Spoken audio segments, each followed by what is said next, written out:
Bonsoir, les informations pour ce mardi 28 janvier.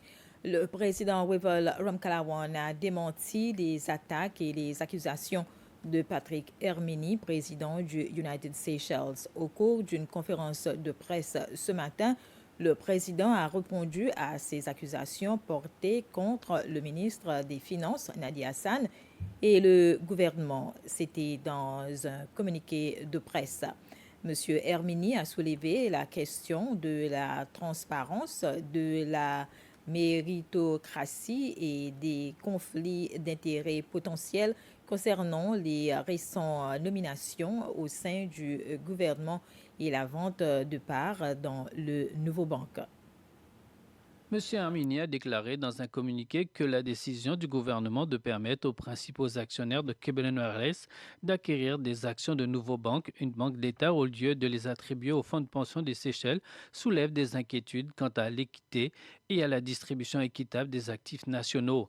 Le gouvernement a permis au ministre Hassan, qui selon lui a joué un rôle déterminant dans le scandale de Nouveau Banque et qui en outre a autorisé l'amortissement des actifs des sociétés de télécommunications dans le but d'avantager des entreprises telles que Kebelen Wireless. Il a également critiqué la nomination du ministre Hassan en tant que président de IDC et également la nomination de Cyril Bonlam en tant que directeur général de IDC sans processus de candidature ouvert qui sape les principes de transparence et de méritocratie. La nomination de Ashik Hassan, le frère du ministre des Finances, au poste de directeur général de STC avant que le ministre ne quitte ses fonctions soulève de sérieuses inquiétudes quant au népotisme et au manque d'adhésion aux meilleures pratiques de l'administration publique, a dit le Dr Hermini. Le président Wamkalawan a affirmé de son côté que le gouvernement n'a rien à voir avec la vente des actions de Nouveau Banque que la Banque centrale supervise et il a produit les exemples de documents montrant que toutes les procédures ont été suivies en ce qui concerne ces nominations. Le ministère de l'Éducation, en collaboration avec l'UNESCO et d'autres partenaires, a lancé la deuxième phase du projet éthique dans l'éducation. Cette deuxième phase a été lancée lors d'un atelier de 3 jours à Mahé et de 2 jours à Pralin. La première phase du projet a été lancée l'année dernière et l'objectif du projet est d'aider les étudiants à vivre ensemble malgré leurs différences. Les abeilles domestiques et leur importance sont affectées par le changement climatique, ce qui peut constituer une menace pour les humains.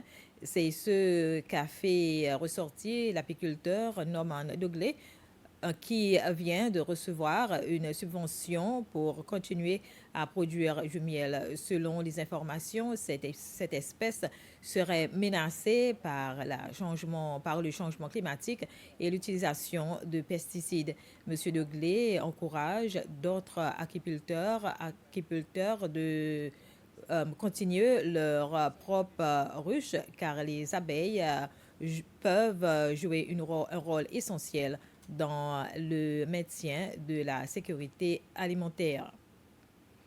Et le propriétaire du restaurant Natural Bar Grill and Drink situé à la digue et qui a été complètement incendié tôt dimanche matin affirme que le restaurant restera fermé jusqu'à ce que tout soit en place. Son propriétaire, Sami Radegonde, affirme qu'il ne compromettra pas ses standards dans le seul but de rouvrir le plus rapidement possible. Une enquête en cours déterminera la cause de l'incendie qui aurait pu facilement se propager dans le restaurant et les environs. Le restaurant étant principalement construit en bois et recouvert de feuilles de palmier. Le restaurant était fermé environ 1 heure et demie avant l'incendie.